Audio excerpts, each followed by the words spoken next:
and then the Knicks didn't match him, and he went to Houston and averaged like 12 points.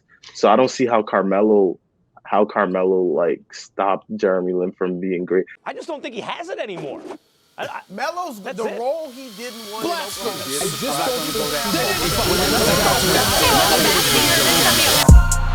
Carmelo Anthony drills it straight away.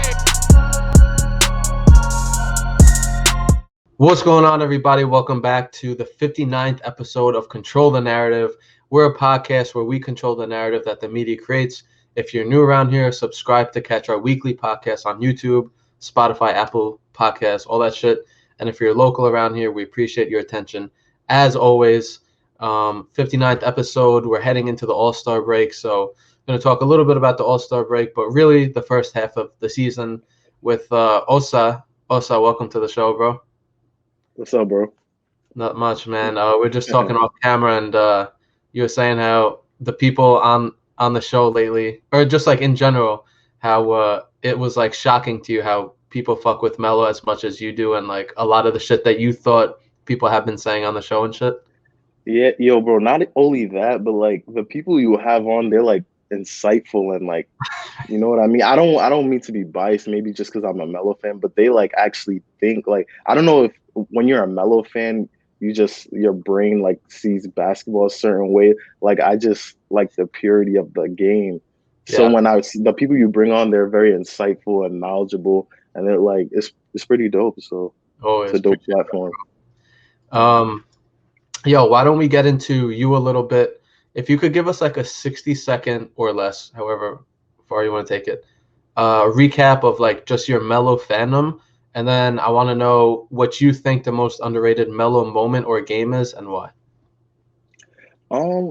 Well, I started watching the Knicks in general when I started playing basketball. That was like in 2011. So when he first got to the Knicks.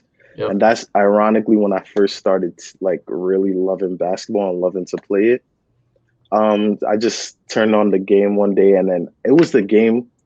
I think my introduction to basketball was Jeremy Lin, and then the game he returned. I'm fuzzy, but it was some game where he returned from a groin injury, and then the announcers were like, "Oh, Carmelo's finally back, this New York Knicks star," and I'm like, "Oh, the star player hasn't been playing the whole time." So I think he honestly came off the bench too. Probably the only time in his career. Never. No, he never came off the bench. Not until Houston now. Oh, so maybe it was just, I don't know what the deal was, but it was his first game back off a groin injury.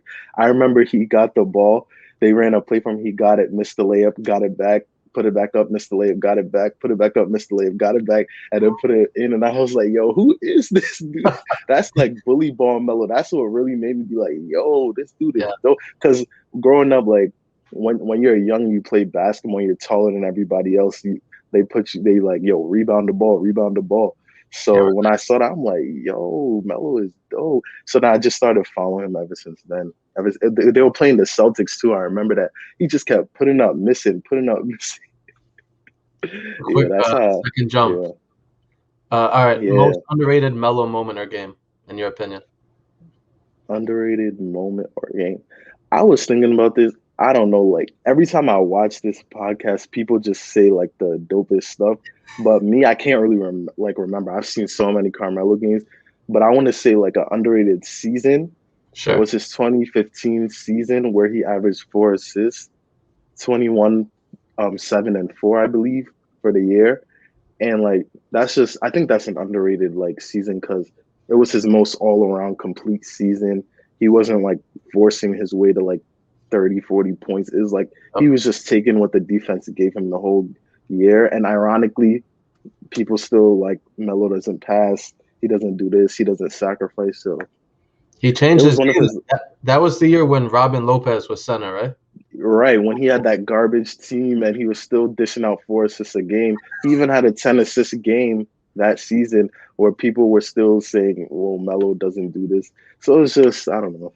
But yeah, that's a very underrated because I'm pretty sure him and Giannis that year were the only ones to lead their team in points, rebounds, assists, or whatever the case. So yeah, and a lot of people don't talk about that, but when they say Melo never changed his game or he never adapted, that was one. Sure, he didn't average fucking 9-10 assists, but he put up career numbers in that triangle. He bought into the offense that Phil wanted to implement.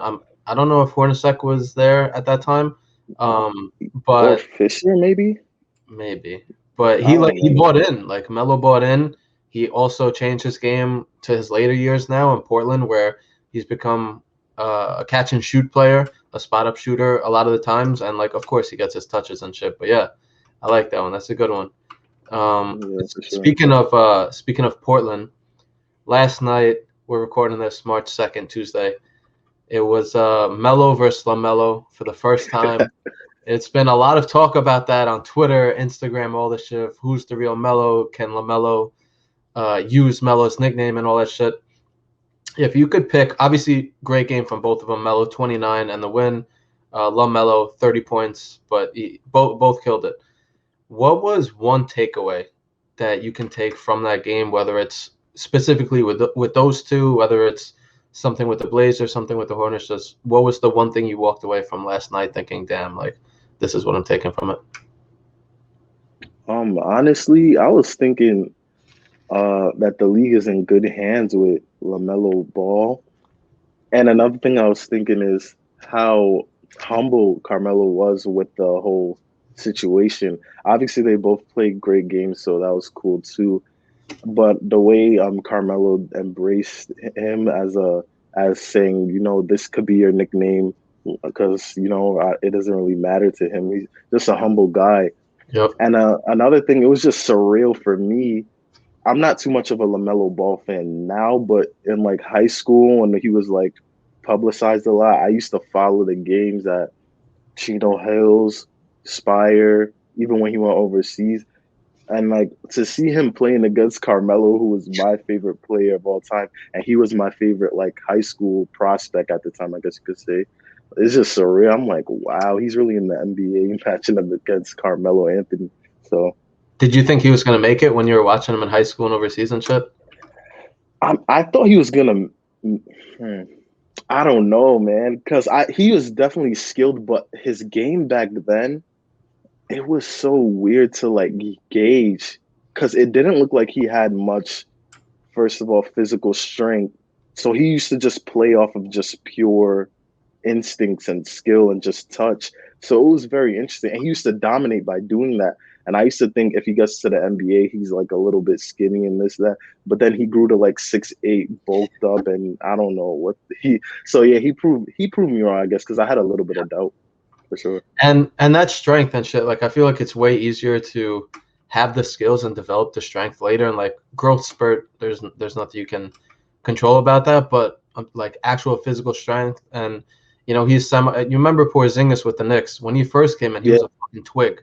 And like over the years, he built some muscle and shit like that. So I feel like that's always way easier than just being like fuck like Giannis and trying to develop a jump shot. We see how that's going, and shit like that. So that's a good one for me. Walking away from last night, I was hyped watching that shit. Like Melo, 6 of 10 from 3 and shit. It felt like a passing of the torch moment. Like, sure, yeah. Especially since both of them balled out, and like, luckily the Blazers got the win. Melo did his thing and all that, but it just felt like it's okay. You can call him Melo too. It's okay. He can do the 3 to the dome too. And they asked Melo about it after the game, and he was like, "Well, he only does 1, but like it's still 3 to the dome because obviously." So yeah, it just felt like you said, of a dude who's humble, who has somebody who's obviously the same name, same celebration. They swapped jerseys after the game, which was dope. And I'm sure LaMelo initiated that. I'm sure, you know, Carmelo didn't go up to LaMelo and be like, "Oh, can I get your jersey?" or whatever. So it just what I was thinking? Go ahead. Oh, my bad to cut you off. But I was thinking like Carmelo's son probably is a huge LaMelo fan because he's in that age where, you know. So that's what I was thinking. Maybe that's why they did the jersey swap. Yeah. But definitely to what you're saying, it definitely felt like a scripted moment, to be honest with you, because it just lined up too perfectly. So you're right. Yo, and there were 2 possessions where LaMelo came down, hit a 3, did the 3 to the dome, literally 5-6 seconds later, the Blazers come down. Melo hits a corner three to the dome, and bro, the Blazers fucking cameraman cut that shit off. Like you didn't. Yo, You know what I'm talking about? yo, I was thinking the same thing. I'm like, because I wanted to catch the highlights too. Yeah. Because after I watched the game, I'm like, all right, I just consumed that like in a game viewing. Now I need to go to the highlights. Right. I'm looking at the highlights, and it's literally they show the pass. They don't even show the shot. So that I would have don't been know.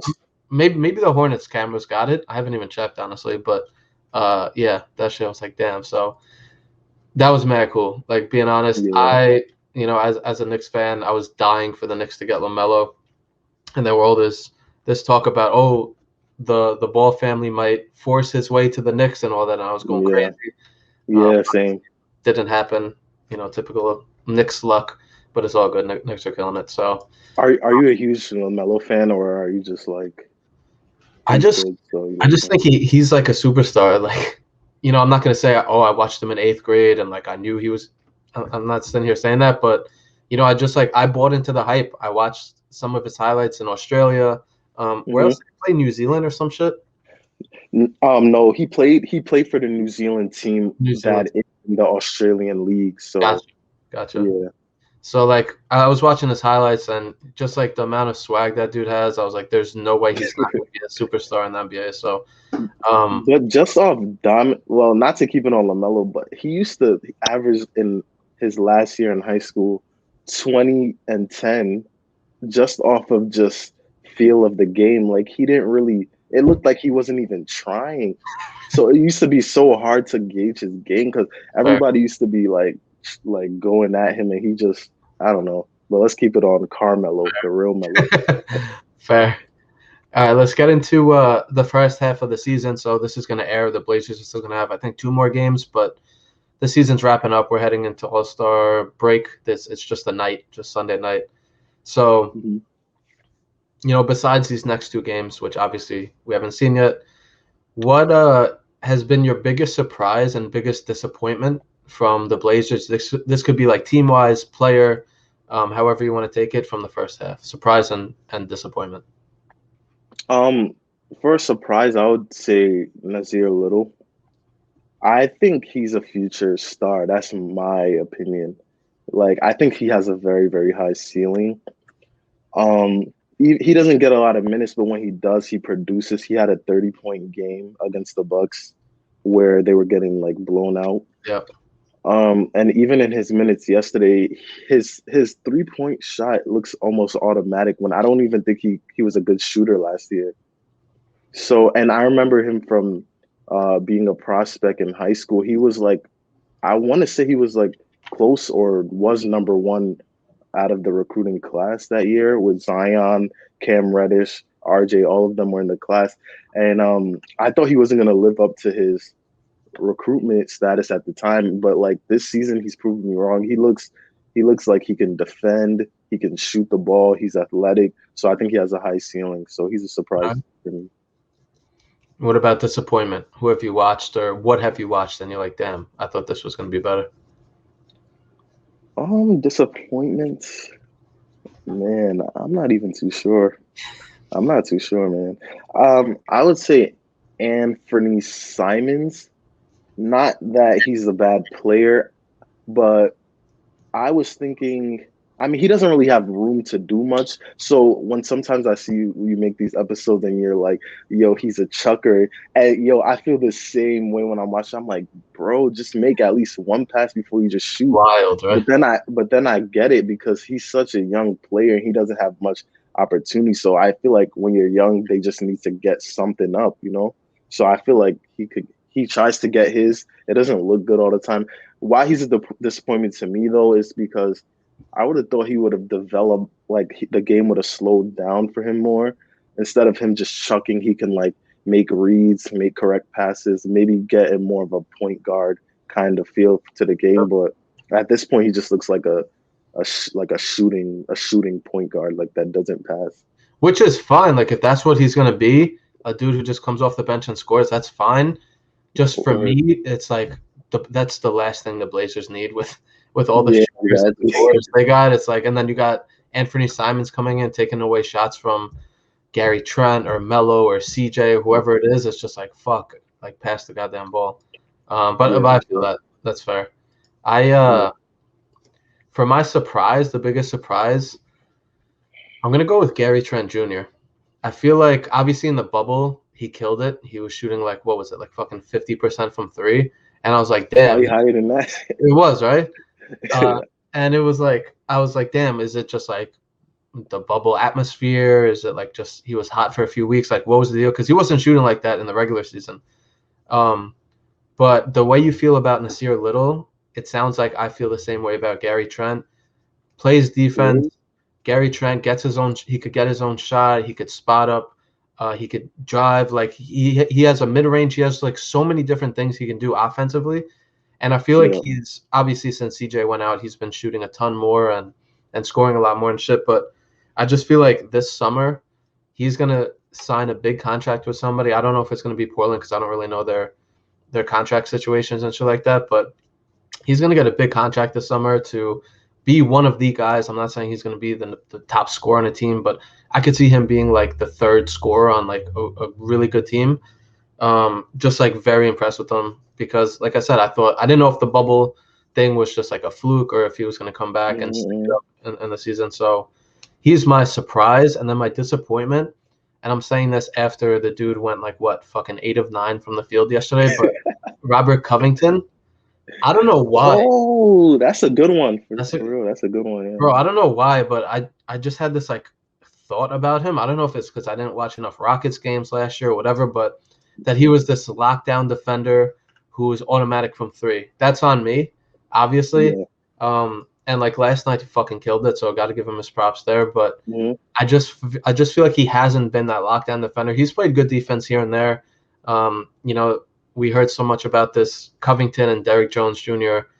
Front court that was going to be that was going to fix all the Blazers' defensive problems when they pretty much the new team defensively as they were last year when they were trying to outscore everybody. But I would probably say I'm most disappointed in, I guess, my thought of him entering the season because he's not a lockdown defender. He's a decent defender, but not lockdown. And he's not as much of a three guy as I thought, even though last night I think he was like literally 8 for 8 from three or some shit like that. So props to him for playing last night, but I was just expecting way more out of him. And even Derrick Jones Jr., we'll throw him in there because all we heard entering the season, no. Melo's got to come off the bench because these two defenders, like, these are the guys that are going to hold teams to under 40 points for the entire game. Not happening. Yeah, exactly. But like to respond to what you're saying, like Gary Trent, do you ever see him being an all-star? That's a good question. I think obviously it depends on situation. Situation is a huge thing that people just seem to not care about in the NBA. Like people who are on the bench can probably average 20 if they had the right situation. Melo. Anyway. Melo. Exactly. Yeah. So I think he could be like a fringe all-star, like somebody who is like one of the first few guys snubbed. And like literally next year, so I'm going to come back to this a year from now, and I think like next year he's going to be somebody that people are at least talking about for all-star game. Buy some of his cards. Bro, when I tell you I don't have them right here, they're over there. Are you into cards like that? I do Star Stock. So what is that? You know what that is? No. It's like card collecting just for flipping, but it's only online. So I could buy a card, let's say a Gary Trent card for like $5, but if he plays good, it's still in my account. So now I can flip it for like 10. So it stays in the account. It stays in like an inventory garage, or like it's. Yeah, it's in that inventory. Yeah, the cards itself, and then the money stays in your account. I'm like you because I just figured out about it. I used to over the summer I was collecting a lot, but then I heard about it and I'm like, all these cards are sitting in my drawer. I could just put them over there. So I just set a bunch of them. I had a Gary Trent, Anthony Simons. I had Bol, which he's a disappointment. But, putting us on, I literally got back. I know we're off topic now, but I just got back a bunch of Melo cards that I submitted to PSA like last summer. And like I finally got these motherfuckers back, like all rookie cards, not all 10s. What was the highest grade? I got some pens, but that's a bro, yeah. So we'll talk easy. about that shit afterwards, if you Word. want. But it's yeah, good shit. Star stock. I'm gonna look into that. Yeah. All right. We said our surprise and disappointment of the first half. Again, 2 games left, so they could play like shit in the next 2 games. They could look like a championship contender in the next 2 games. Where we're talking about this before the final 2 games of the first half. How would you grade it? Let's go like a school grade, like A minus, B whatever, B plus. How would you grade the first half, including like thinking about obviously the injuries and shit like that they've had to push through? Yeah, I would say like a B, like a flat B. Because if you're thinking about who they have available, I think they played up to par. There's a few bad losses that somebody can make the argument, but I'm not like a reactionary type fan. If you just have this is basketball at the end of the day, anybody can lose. So I think a B is a good one. I did think they'll be a little bit better, but they're slowly getting there. So I'll say a B. All right. Another reason why it's not a B for anybody who thinks it's probably low is they don't have discipline. Anthony Simons can't just come off the bench and start launching so many shots. I don't know where they like if Terry Stotts is just that much of a player coach, but they like it seems anybody can just do anything. He doesn't have the balls to tell these dudes stop pulling up from 40 feet. Yeah, but they call him an offensive minded coach, so maybe he's just one of those like I don't know. But you're right. Fair. I thought about this before we hopped on here, and I think I'm gonna go B plus, just because if you were to tell me that they lost CJ for what it's been like a month now, they lost Nurk for what it's been like a month now, and I think they're the 5th seed right now in the West with all the teams. Obviously, we know how tough the Western Conference. Yeah, they're the 5th seed. I would not have believed you if you said they were the 5th seed with those 2 guys out a month. I think that there's been so many dudes who've stepped up. Gary Trent, Melo, obviously. Dame has elevated his game to a level that we know he can take it to. And he has his nights where he doesn't shoot the ball that well, but overall he's been killing it this year. So I think just with everything that they've had to go through, the 5th seed, it's not great. Like I was thinking about giving it an A minus, but defensively, it doesn't seem like they've taken a step forward. And the dudes who went out, CJ and Nurk, not great defenders. So we can't even blame that. Like, exactly. The reason the defense isn't doing well is because 2 of their starters, like, all we heard about was Robert Covington and Derrick Jones Jr. are the answer. They're going to fix everything. They haven't. And I just feel like defensively they should be way better. They don't have – I say this all the time. They don't have slow dudes, like people who can't defend. A lot of the players on the team are athletic. Yep. So I just don't know why they're this bad defensively. So I'm going to go B plus. I thought it was really, really good first half. But obviously it could have been a lot better if they just fixed things a little bit defensively. Yo, real quick, do you think there's a such thing as like a lockdown defender in today's NBA? Or do you think it's just all about system, like the coach? That's a good question. If we're talking about like guarding Jared Dudley, then I think there is a lockdown defender. Oh, okay.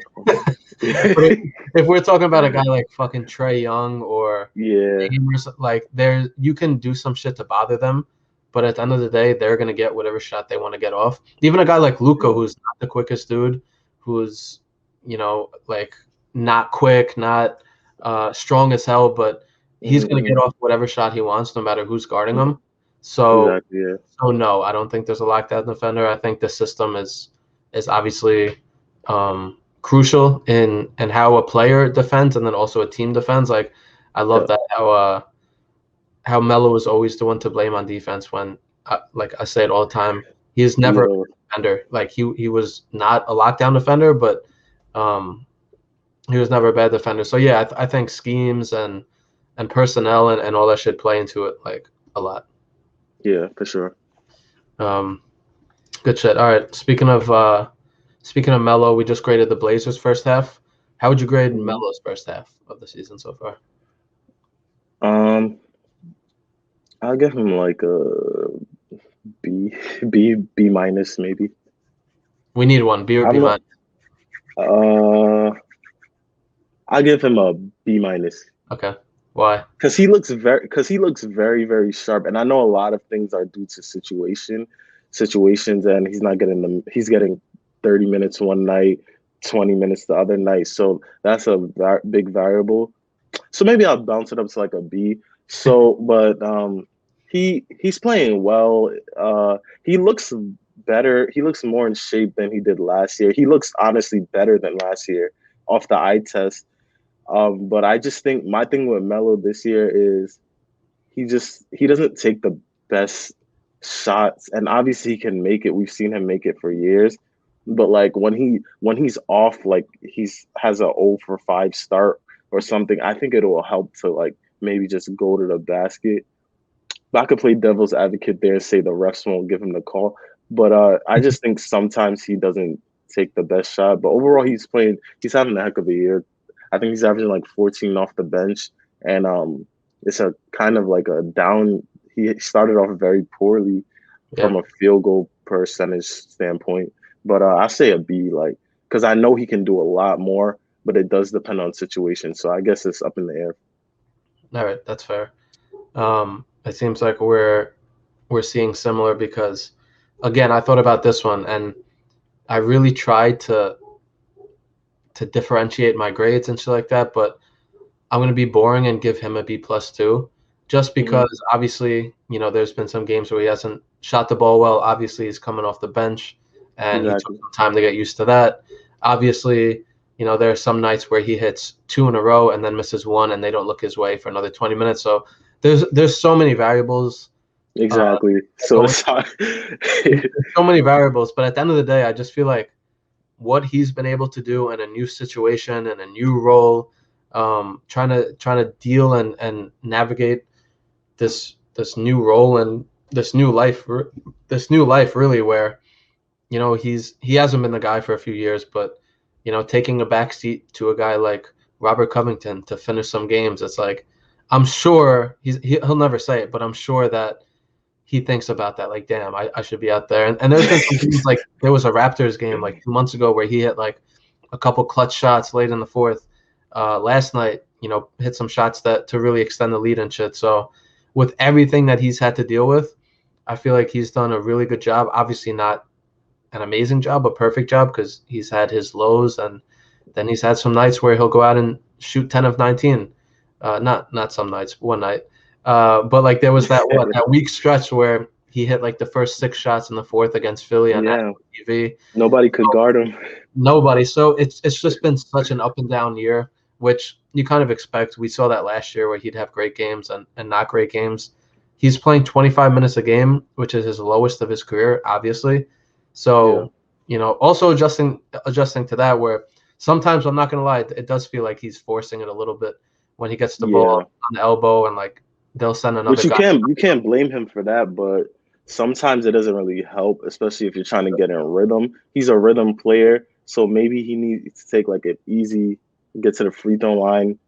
I don't know. I remember the Knicks announcer used to say like, "Oh, get fouled, go to the free throw line," whatever. But yeah, so I don't know. Sometimes instead of like doing that, me as a Melo fan, I hold him as a high standard, and he just bails the defense out with like a turnaround, which he could hit it, but I just rather him like take an easier shot. But to what you're saying, yeah, I agree. Like a B plus B, I would say around there. He's definitely playing well this season.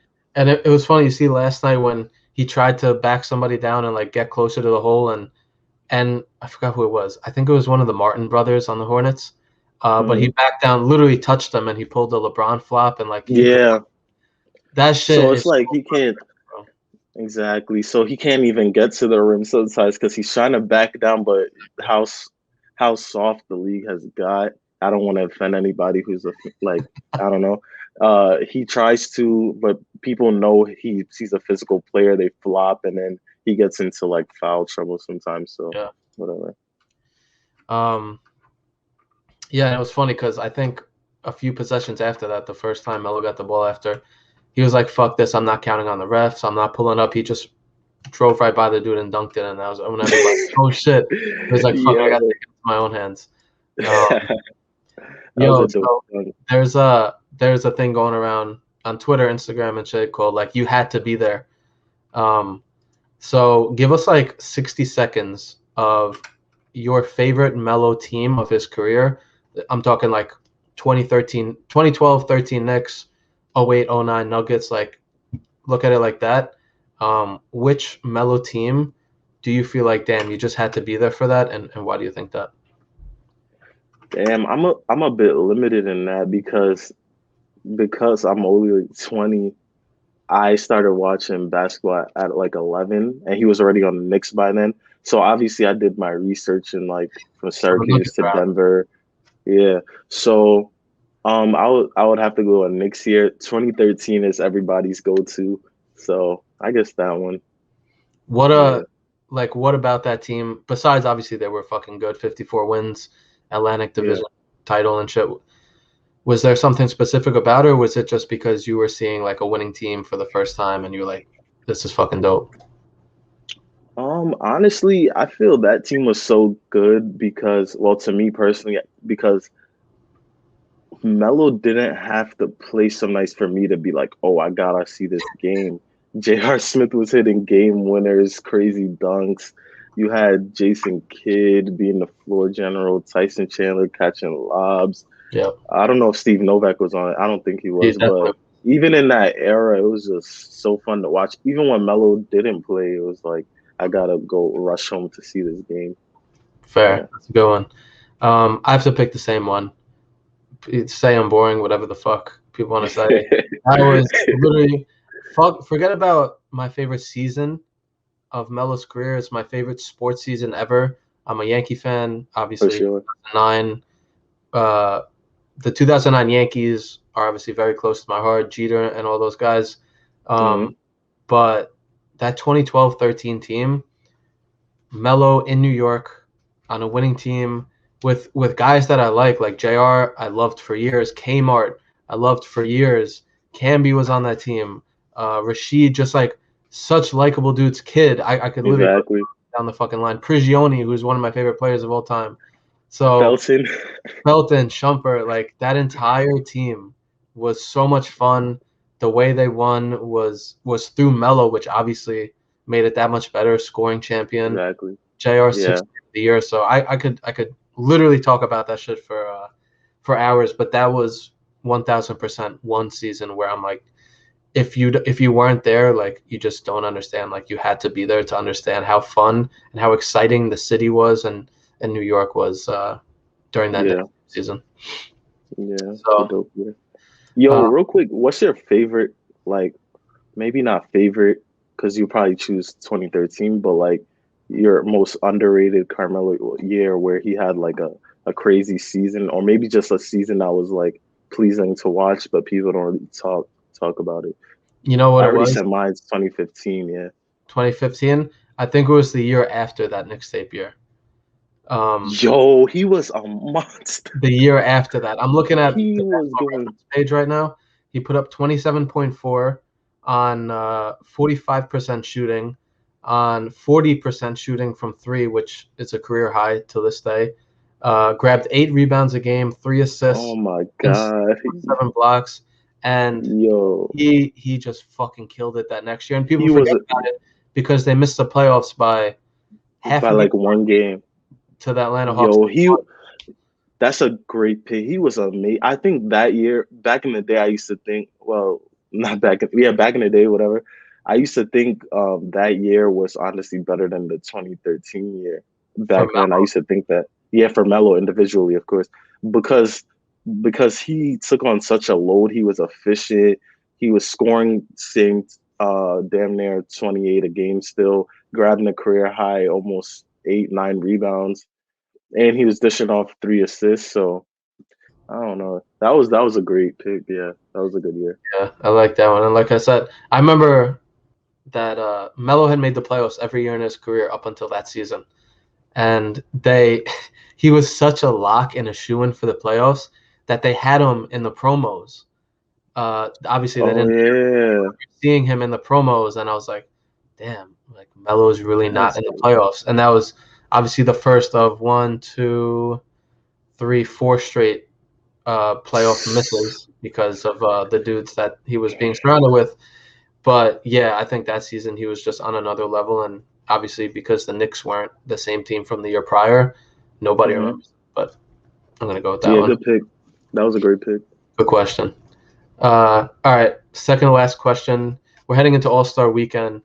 Melo has obviously been in the All-Star game 10 times. Never participated in the dunk contest or the three-point shootout. When I think he had at one point in his career, I think he had a legit chance to win both. He was good. If it was like when he was on the Knicks, he would have did a quick drop in the dunk. You know that dunk. Yeah. Yo, what do you think? What's your best All-Star weekend memory from Melo in his career? Just a game, or just like any? Do you have any moment where you're like, damn, that was cool to see Melo do this All-Star weekend? Yeah, a moment that sticks out to me is obviously I started watching basketball like around 2010, 2011. Mm-hmm. So I think it was one of those years, the first time I watched the All-Star game like live. He had like, it was like something regular. It wasn't anything. So he just caught the offensive rebound, I think, and then just dunked it. That's a memory I have. It was him, D Rose, LeBron, D Wade, and I think Dwight Howard, if I'm not mistaken. I don't know. That was a memory. Yeah, I don't know. But like one of my favorite games, I didn't watch this one live, but during quarantine, I don't know if you know, the NBA put up a lot of like all-star games, the full thing. I watched the one where he had the chance to be the All-Star game MVP, then they lost by 2. No. When he was on the Nuggets, Dallas, I think. It was a year when he was on the Nuggets where he would have won it, but then the West lost by 2, and then D Wade ended up winning it. But I think Melo actually had more points than D Wade, so. That's rough. He never fucking won All-Star MVP, which to this day is bullshit. Because the one that I was going to bring up was when he set the All-Star record, I want to say 2014 in New Orleans, for threes in a game. He's so ridiculous. That's the record for threes in a game. Maybe, I'm pretty sure he was the leading scorer, if not like the second leading scorer. And his team won. I'm pretty sure he was. The team won. He was the leading scorer, and he had a clutch shot too. And they gave it. You're right on the money. They gave it to Kyrie, and that to this day I was just like, fuck, that was his best chance. And then obviously the one that you're saying, I don't remember it off the top. Do you know that? You don't know that one? I didn't know that one either. I'm telling you, bro, as a fellow Melo fan, bro, watch it. I think it's still on the NBA. It was in Dallas. They had like a weird setup to the game because it's like in college. I don't know if you watch college, where the court is like higher than the floor. Oh, I know what you mean. Yeah, so it was a weird setup, and Melo had like 28, and then they lost by 2. But if they would have won, he would have had the MVP. Yeah. That sounds like typical fucking Melo shit. He balls out and his team loses. So that's a good one. All right. Also, we've reached the end of this podcast. Been going for 38 minutes now. At the end of every podcast, we allow our guests to control a narrative. Doesn't have to be Melo related. Doesn't have to be NBA related, sports related, whatever. So I'm gonna give you the floor and let you control a narrative. Has anybody ever spoken about the Jeremy Lin stuff? I'm sure we talked about it, but maybe not for like the last question. Man, I think that's one of the like blemishes on like what people would say, not me personally, what people would say is a blemish on his career, because people for some reason think he won because of Melo. Jeremy Lin just stopped being good. I was watching basketball heavily at the time. Jeremy Lin was without a doubt great. Once Melo came back, he was still pretty solid, like playing like borderline, almost fringe, like all-star level, whatever. And once they played the Heat that next time, they just completely shut him down. And then ever since then, he was hurt all the time. And then the Knicks didn't match him, and he went to Houston and averaged like 12 points. So I don't see how Carmelo like stopped Jeremy Lin from being great. There's a YouTube video. I don't want to give the person like any type of clout or whatever, but they made a whole video saying Melo's the reason why Jeremy Lin isn't in the NBA, all type of like weird stuff. Like Melo didn't make him not be played at that level anymore. Melo embraced him. Melo did say something about his contract, which I'm pretty sure Kobe said, LeBron said, everybody said that year. Like he just had one good week, whatever. And I'm pretty sure Kobe said he only been doing this for a week. Why are you asking me questions about him or something like that? So I don't know why people think Melo, because he said that one comment or he didn't want to play that style of basketball, they say he ruined Jeremy Lin's career. So that's a good one. And also that playoff series versus Miami, Melo wasn't the one who held Jeremy Lin out of the playoffs because Lin's knee, to his own admission, was 80 to 85%. Your knee is 80 to 85% and you can't play in the playoffs. What the fuck more do you need to say about where somebody's mind's at? And heading into the offseason, the only thing on Lin's on Lin's mind, obviously, was to get a bag, which is fine. Like, word came from the G League. He came from the G League. You got to get paid. Like fair. Like if he wants to get his money, like who the fuck's gonna be like, no, you shouldn't sign that big ass contract. Like you and I can't say it, and like nobody can say that. But then for people to flip that narrative and be like, no, Melo ran him out of town. It was like he was a fucking free agent and he signed somewhere else. If he wanted to return to the Knicks, he obviously could have. Right. And Carmelo said after he signed that deal with the Rockets, I think why people think that Melo ran him out, because Carmelo said he's not. He said something to the degree like he's not worth all that money, something like that. So I think that's why people. He wasn't wrong, and I think everybody was thinking that at the time.